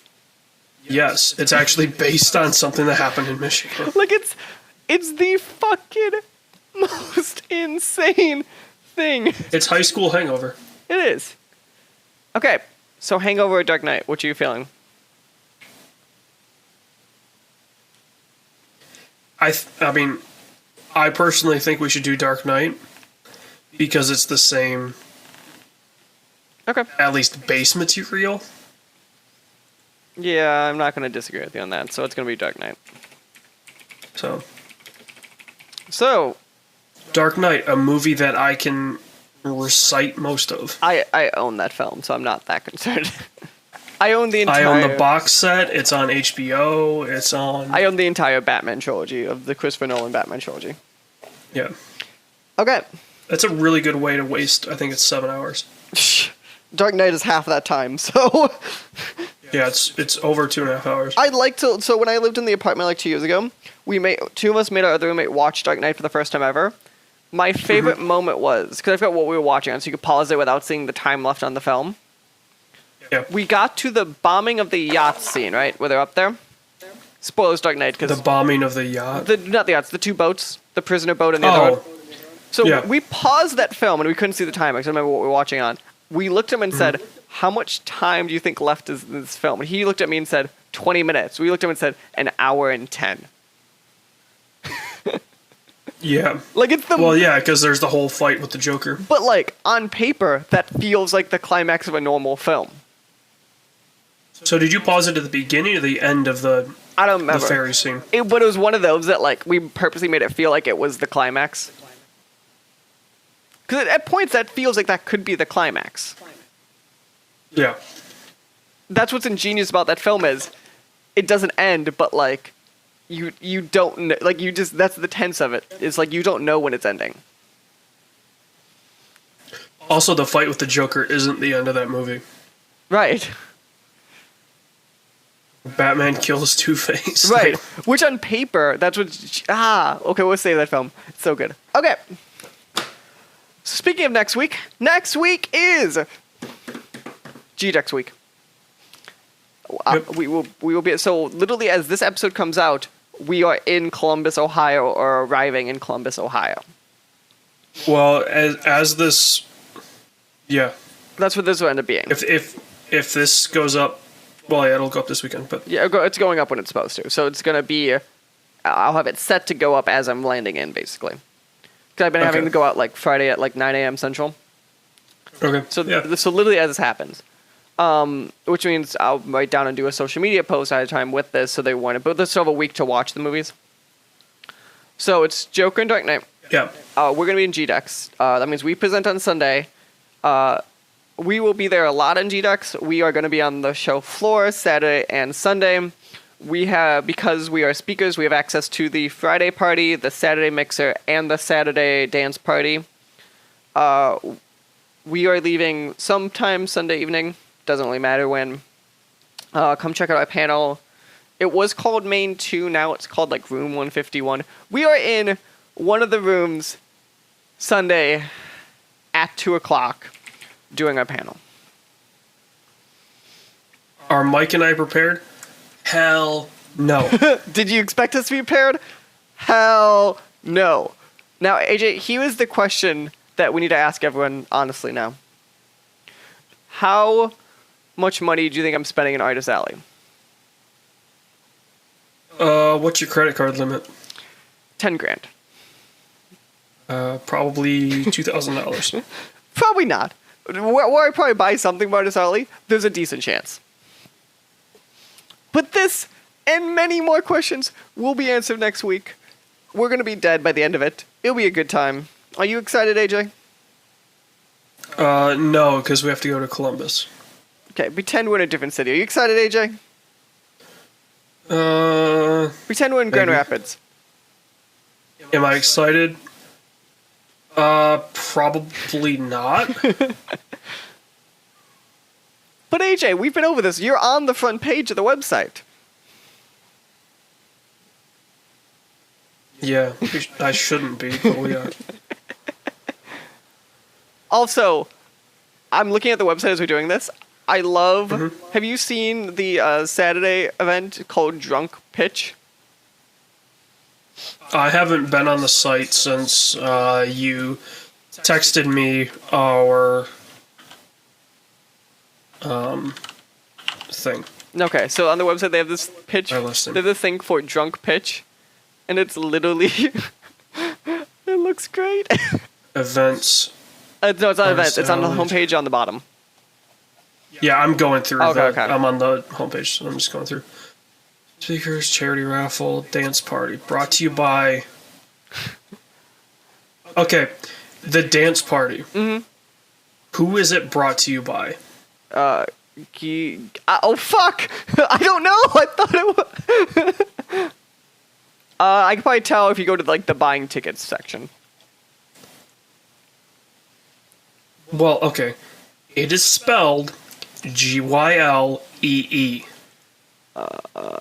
And it doesn't tell me on the tickets who it's sponsored by, which I assumed it would.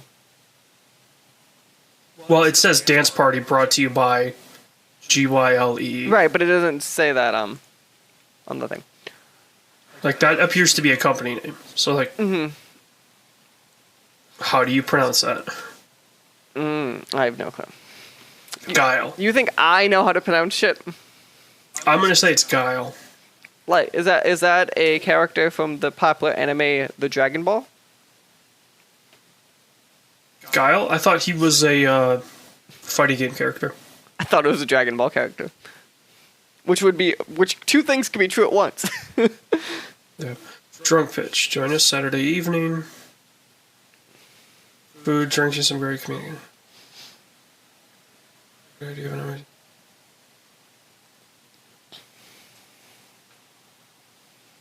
No serious business ideas pitched. I'm telling you, AJ, I think this is going to be a good time for us. Event schedule. We're on Sunday, October 13th. We should be 2 o'clock. 1 o'clock. My apologies. We're at 1 o'clock. 1 o'clock. You think I know this. I have it written down. C-150. C-150, which it used to be called Main 2, so they just renamed everything, I think. We are going up against Building Community, 1 free pizza and 1 giant headache at a time. Which is Clayton Belcher, Tom Caprell, Ross. Which Ross was on our show, Jetter. So we're literally facing like... and Brandon Middendorf. And Sound Design Live by Brian Skeel. So I know 2 of the people we're facing. And the panel immediately after ours is Ethnic Diversity in Video Games. Are you telling me that we're going to stay in the room to watch that panel? I might stay for a little bit. And then, well, okay, so here's the deal, right? Like, I'm driving, and you're flying. And I'm flying out of Toledo. So we got to get you to Toledo. Which it can be whenever, because how we scheduled that on purpose. We left it open. Yeah. I also don't want to get back home super late so I can sleep and then get ready for work on Monday. And that makes sense, but we purposely left it open so that way we didn't have to worry about if we also like left at 4 p.m. versus like 1 p.m. Like we didn't have to like have that level of stress. It's more of a when do you want to get home stress. Yeah. Abdallah. When is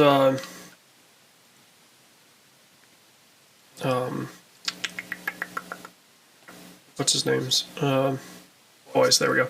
2:00 Adam Boys on Saturday. Yeah, I think we are fine. I have us scheduled for some interviews we have to go over, but I think we're good for that panel.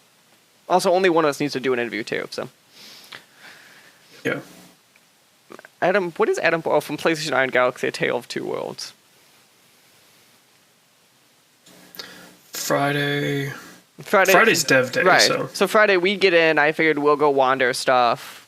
Maybe we'll check our stuff out, but that's more of a like kind of relaxed day before stuff kicks in. Well, Friday is I get in as soon as I can. We go see Joker. Yeah. And then we either record something right then and there, or we record it later. We're just recording at some point during the thing. Yeah. Because Friday the party is at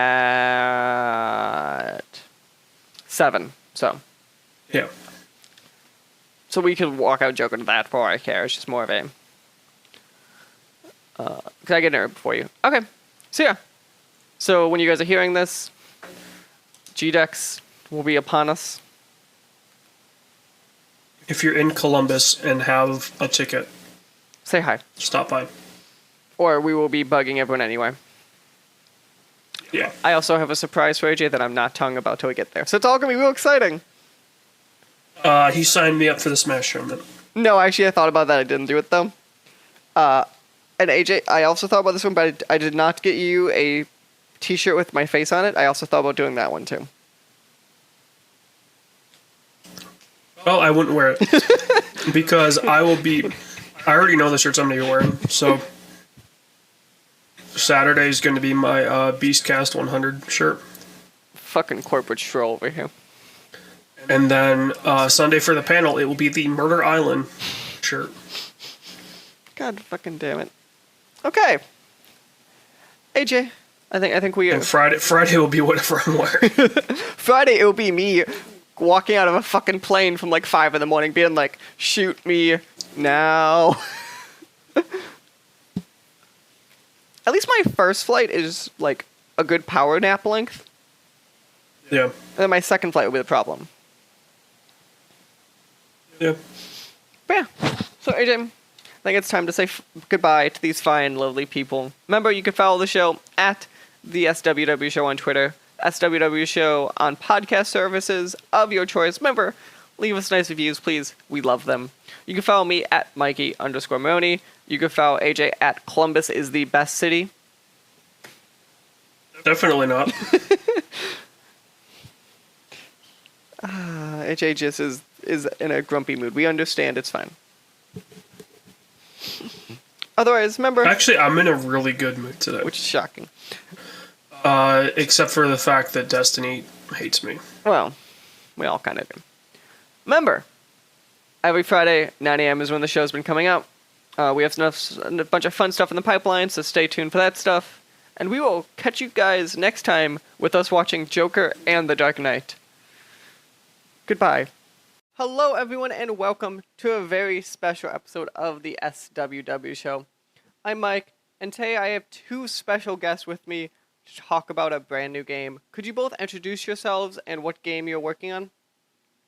Hi, everybody. I'm Dan Rickard. I'm the art director at Big Blue Bubble. We're working on Forgone. And I'm Jordan Reef, the producer on Forgone. Perfect. So before we get into Forgone itself, I kind of like talk about who we're talking to. So maybe we'll start with you, Jordan. Can you talk about how you got into games and how you started at Big Blue Bubble? Yeah, well, I've been into games pretty much my whole life since I was young. Started out on the original Nintendo playing Mario, and it just got worse from there. Everything, every console, PC's the go-to at this point. Started at Big Blue Bubble as a tester about 5-6 years ago, and then worked up from a tester through design and then to producer, which I've been doing for 3 years now, I believe. I've been at this for quite a while now. I think I'm in my 21st year of games. So I was back in. I'm 46, so I've been at it for a little while. I started a little bit late though. I started when I was around 25. School for 3D animation. Fell in love with it. Started doing. I got my first job in film, and then about a year after I moved into games and haven't looked back since. So did you do any like film, like big films? Were you doing films? Or is it more like smaller stuff? Nah, definitely direct to video. Or direct to DVD. Actually, maybe even VHS. I remember I think our first film was on VHS. I saw it at Walmart way back in the day, but that was still pretty cool. I mean, it was my first real industry job. Some website stuff back when I was interning.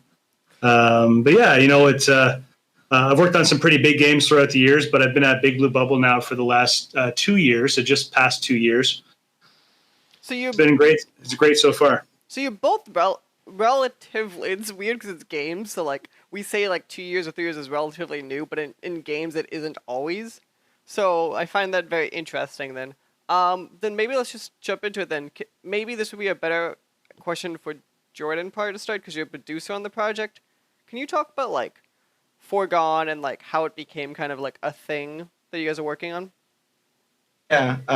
Well, if you know anything about Big Blue Bubble, we were mobile games mostly the past 6 years, I think, 6-7 years, and had a couple big successes there with the company. The market saturated nowadays in mobile. Really? We put out a couple of games. Yeah, there's a ton of mobile games out there, and there's some really big ones that you have to compete with and ideas. And nothing was really hitting. The motivation here, not always at the peak with the mobile game stuff we were working on. So we just kind of decided that we would make a platformer. The story is honestly, it's really just that we, as a group, I guess, just decided that we wanted to do a platformer. CEO is actually a huge fan of platformers and older pixel style art games, so he was pretty easily sold on the whole idea. Yeah, this was kind of the CEO Dahmer. It's been kind of his to make. So I find it is this type of game. So I find it very interesting, and I'm not disagreeing that that because we think of Steam now as this thing that's getting very oversaturated very quickly. That everyone is well, at least PC is still not as cluttered. And I'm always curious, in 5 years down the road, we're going to still be saying that. Yeah, I mean, it is what it is. The way, the accessibility to different software and different learning places. So whether it's YouTube or institutions, everyone's learning how to make this stuff. Things are becoming cheaper, more accessible. So everybody and their uncle is a game producer at this point. And yeah, I think the easiest way is probably getting onto mobile because, you can upload apps pretty quickly and or usually they're made a little bit quicker. Sometimes as quickly as a month in production time, sometimes a little bit longer. Obviously, many games much longer than that. But usually with console, with whether it's console or PC, development times being longer still, needing a little bit more technical expertise and artistic expertise. Yeah. Just more established studios. Okay. So I don't think actually I had you guys do this. Do one of you mind just doing a quick elevator pitch, kind of to give everyone a better idea of Forgone than I could ever explain it as? Yeah, Forgone, it's a 2D platformer. It's pretty combat focused. We like the whole strategic combat thing, picking and choosing your fights, getting in, getting out. For the visual art aspect of things, and then we lean on other games like Diablo and Dark Souls for some of the more permanent progression you get in those. So we full roguelike game. We wanted something a little bit more investable for the players, so you could achievement and collect things and upgrade things and get better slowly or quickly through time, depending on how good you are at the game. And okay, a fun little story kind of game. So I think the obvious example, and I think you guys referenced this a lot in marketing, is comparing it to Dead Cells, at least looking at the game visually. Would one of you mind kind of like going through and like talking about like maybe some things that either like you guys really pulled from Dead Cells that you're proud of, that like you think you've done a better take on, and maybe some things that like make you fundamentally different? Sure. First, let me go on the record by saying Dead Cells is one of my favorite games. Oh, I'm not doubting. Right. Dead Cells is an amazing game to pull from too. Right, and you know we've been to some different conventions, and every single convention we go to, there is kind of, I'd say 50% of the people, if not more, are in some way relaying the look of our game versus that, and I'm quite okay with that. That's a great compliment in my eyes. I think the guys at Motion Twin have done an exceptional job. If anything, they're a very big inspiration to the things that we do, at least initially, you know, and trying to get some type of workable pipeline. I know, you know, I went through their workflow and tried to figure out a way that would work well for us. And it's a little bit different, but it's definitely very much inspired by a lot of the stuff that they've already done and kind of paved the way for other studios. So, yeah, I mean, my hat's off to those guys. They did a fantastic job. How we differentiate ourselves. Yeah, you know what? I think whether we're doing something better or not, that's up to the viewer to really take that in. But I think we've got a ton of detail in our characters and our environments for the pixel art look that we're going for. The motion speaks for itself. We've got extremely smooth animations happening in there. There's a lot of, at this point being pre-alpha, there's a lot of really initial first pass type of art in there in some cases. So what you're seeing now, if you are looking at builds or videos, we are growing every day. We are growing on a weekly basis at the very least, and things are always getting better and better. So I'm really, really excited to see where we're going to take it in a few months from now.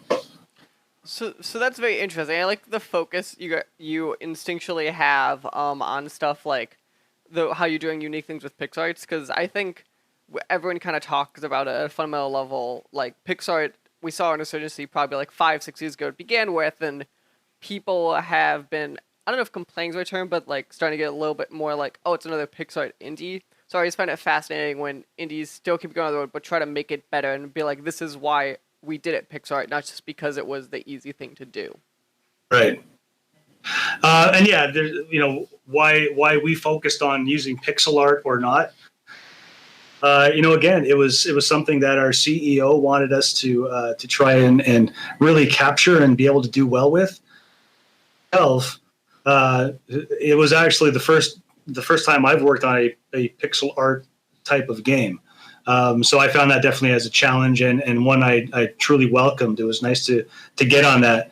Again, my past includes 4 or 5 years of working on Battlefield and other games, other kind of AAA games. So doing something that's more on an indie level with pixel art was kind of a refreshing change, and actually much more complicated in approach than you'd think when using really the majority of our art being modeled in 3D first, and then either taken as a 3D object into Unity and used as that with our characters, or baked down into 2D sprites for the environment, or sometimes with 3D objects as environment as well. So they're trying to get that pixel look as a very roundabout hybrid way is definitely a challenge, but it's been a really fun one so far. So that's very interesting. Maybe from the art side is about how you're saying you took the background. Is that you're saying majority of the time is 3D objects that you're just viewing as 2D objects? Right. So everything in the game has been modeled out. There are the rare things here and there, like you might have some spider webs or some little plants, or the very small things in the scene might be drawn, but everything else in the game is modeled, 3D modeled. that out into grayscale textures, and then those grayscale textures are brought over into Photoshop, and more colors added to them on a palletized look. So not necessarily true to 8-bit or that pixelated purist would actually like, but it's more of a hybrid approach. So we get a kind of palletized look to it, definitely a pixelated look to the bake, and then we use that as sprites and bring that into the game. Huh, that's a very interesting pipeline of the... I find it very interesting that you guys are going the extra step of the 3D first and then going through all that process, but I probably agree with you in the sense that it probably looks a ton better with the final product, but it takes a lot more time to get there. You're right. It definitely takes more time to do it. The benefit we get out of that is that we can keep the 3D look in the game, dynamic lights. So we can have a light going down a corridor or a hallway, and we can see it interact with the bricks on the wall. We'll see the highlights and shadows happening properly instead of just a flat surface. So getting that extra depth out of our objects, it's easier with modeling it in and then baking it down into a normal map, a diffuse map for our color. There are workarounds by doing something in Photoshop where you're just drawing it in and using a Photoshop filter to give it some normal maps or a bit of bump. That next step, it's longer to do, but you get definitely better results. Nice. Okay. So I think now is probably a good time because the big focus on this game, I think you guys are describing it, is platforming and combat, kind of like the two giant pillars. So with combat, I'm curious, and maybe we'll jump to you first, Jordan, on this one, is what are like some of the ways you guys are like balancing combat or looking at it at a level of like, what is the line of challenge versus frustration you guys are kind of going for? Well, we definitely want the game to be challenging. Easy game is never really too fun for anyone, but with the mechanics that we're kind of leaning on from games like Diablo or Dark Souls, where your character gets progression through playing and whatnot, you eventually will begin to like outscale certain zones or areas in the game. So a lot of our progress, some might have a little bit steeper a peak, like the enemies might be a little too tanky for you to kill, but you can always travel around and go to different areas you've seen before, farm up a little bit, get a couple better items, upgrade your items or your gear to ensure that you're always making some kind of progress. And there's no real hard restarting, whereas there is in Dead Cells. A similar thing from Dead Cells, though, is all of our enemies have attack patterns, I guess you could say. So once you get used to something or die to it once or twice, you should understand how to properly engage it. So that's where the strategy kind of comes in certain ways in certain areas, so that you can take a quick look at things, know how you want to get in, what targets you need to take out first, and then get out. So the balancing, more so, just to touch back on that point, is we balance a zone and then sort of through that to get to the next zone, and then try and make that zone difficult in comparison to where we're at. Obviously, we're still early in working out the balance as we go, but yeah, we just try and keep every area challenging, and if it's a little too challenging, there are measures to go back. And players' skill on its own is already making that sort of difficult, because we have such a wide variety of skill in the people we've had play the game. Yeah, from people who have no problem picking it up and crushing it to people who struggle with just the controls. I was wondering that from the line of like, just player skill is a relative like high barometer of like ranges. So how do you know then from like even a group of testers coming through of like, was it the player, was it us? Like, where is that line you guys are willing to just be like, well, this is a good range we're okay with? Yeah, well, we have in-house testers. We do out-of-house testing. We also, going to conventions and whatnot, can see a good variety of people playing. We'll try and aim for the middle ground of those people, and you can generally, within the first couple minutes of watching somebody play, tell if they are good or not.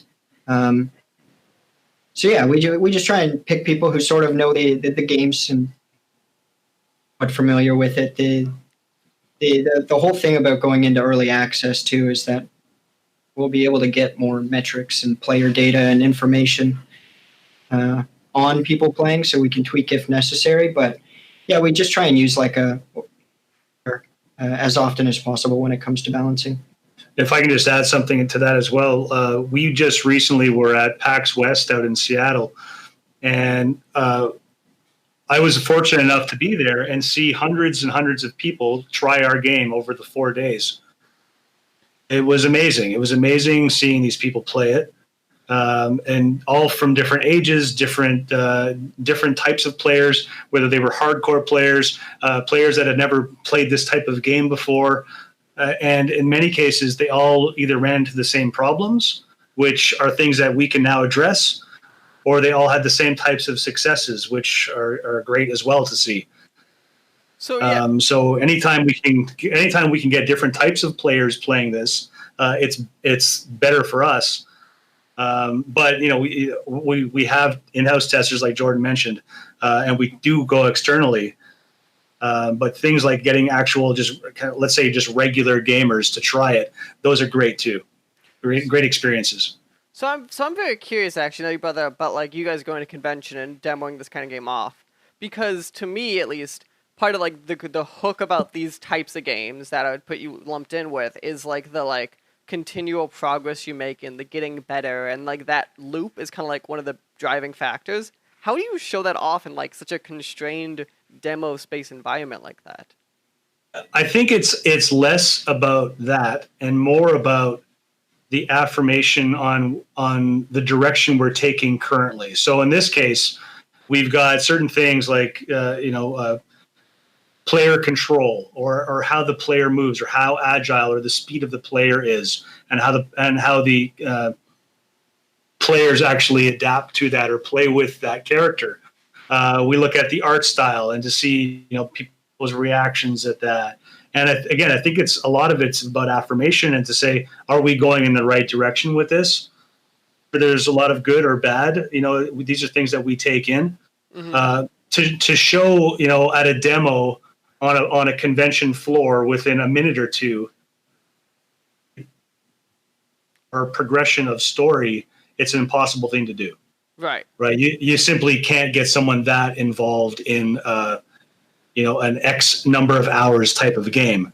But what you can do is let them try to play it, see if it's fun to play, see if they like the speed of play and engagement with enemies, and see if they like the art and the sound, and see what their overall feeling is. Okay, that makes sense. Cause I was curious in my head. I'm like, you can only show like inherently those kind of environments. You're such constraint of what you can and can't show. It's like you kind of have to pick like what is the showpiece and run. Right, and even showing the type of demo that you have is important, because you don't want to show your first level of a game because it's typically much easier and maybe doesn't show all the cool stuff. The best, most difficult level at the end of the game either. So you got to take a bit of a mix somewhere, like a hybrid level that has some easy spots, some harder spots. Again, so you can get kind of a general idea of the game. Nice. So now I'm going to jump us to the fun thing you guys have mentioned a couple times too is, so you guys are going into early access at some point in the future. I was curious what you guys talk about is like, why early access, and then what is like the big things too that you're hoping to gain from being early access versus just launching the game outright? Yeah, I can speak to that a little bit. We are aiming for early access winter 2019. There's some of the stuff we're looking to gather from that is obviously like user feedback. Like Dan has mentioned, a lot of this is just making sure that we're going in the right direction. And a lot of the times community feedback can help point you in the right direction, or it really kind of depends. Obviously, we have our own whole plan laid out for the entirety of this game. And suggestions out there, we're obviously going to listen to that sort of thing too, as long as it kind of fits in with what we're working on. And then getting that whole long game built that we're trying to build is going to take longer, right? And I mean, we could do that and just commit to a whole X amount of hours campaign. storyline and then put that out and see if people like it. But I personally like the early access plan. And regardless if this is a typical sandbox roguelike type game, getting it out into people's hands, seeing some feedback, kind of working the community and just kind of snowballing this into something better than we could possibly make on our own. I'm not to discount anyone here. We're all great. But like I said before, the community sometimes has really great ideas as well. And so that to me, get everybody kind of excited. No, you're good. Yeah, go ahead. Sorry. I was gonna say, what to me is interesting then is like, so we're in this fun era of like most games being a live game. What maybe to you guys actually defines, or why does it matter that it's early access versus launching a game and just being like it's a live product, or is there very much a gray, just semantics argument now? I think it goes into different things. You know, part of it is I'd say maybe even a majority of it is what Jordan says. You know, I like to think that we have extremely creative people, potentially thousands of people that also want to somehow give to this product or give to a title some way and give suggestions. You know what? We're not deaf. We're not blind to these. We definitely want to take these into account. And you know what? It's feedback, whether it's good or bad. It's still feedback that I like to try to think we would at least listen to them and, you know, discuss some of them and potentially implement some of them. So it's never a bad idea to get it out earlier. And then, you know what, from a business standpoint, there are business choices that studios have to make, whether they're financial or not, that, you know, some studios have to keep to those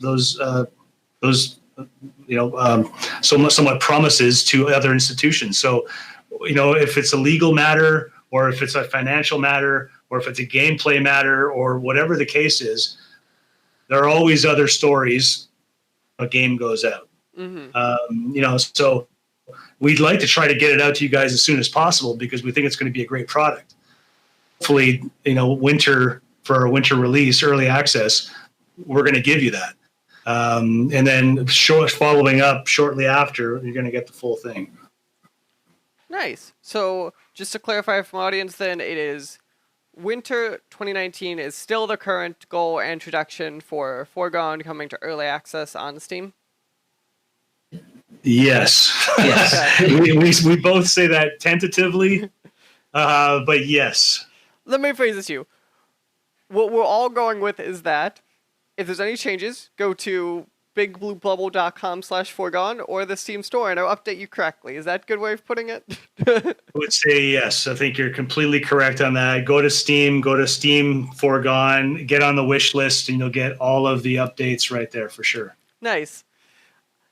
Dan, Jordan, thank you for this fun discussion about Forgone. I'm honestly looking forward to it a lot. It looks very fun. It, of course, gives me that fun Dead Cells vibe, which Dead Cells is one of the games recently that have hooked me very strongly in recent years, so I'm very hoping you guys' game will do the exact same. Thank you. Yeah, we're sure it will. I think you're going to love it. We're having a lot of fun with it here, so just excited to get it out to people. See, and the thing is, I'm hoping you are, but we all know secretly deep inside, every dev secretly hates their game, at least when it's right released, and then eventually you're like, okay, it's fun now, we're good. So let me mention this. I've got more time put into this than Jordan does, so I've worked on some more games. I've hated more games than Jordan has made. Okay, I'm in about 80 games that I've worked on over the last 21 years. Mm-hmm. So I would say probably a third of those games I'd never want to see again. But I'd also say a third of those games are fantastic memories and are some of the best times in my life. Devs still like the games that they work on. It's an important thing because if you have hate, the hate gets into the game. And, you know, we've got to keep that passion. We've got to keep that positivity. We've got to make sure that gets into the art and gets into the gameplay so that the players can feel it too. So it's all about the love. It's all about the love of the game, right?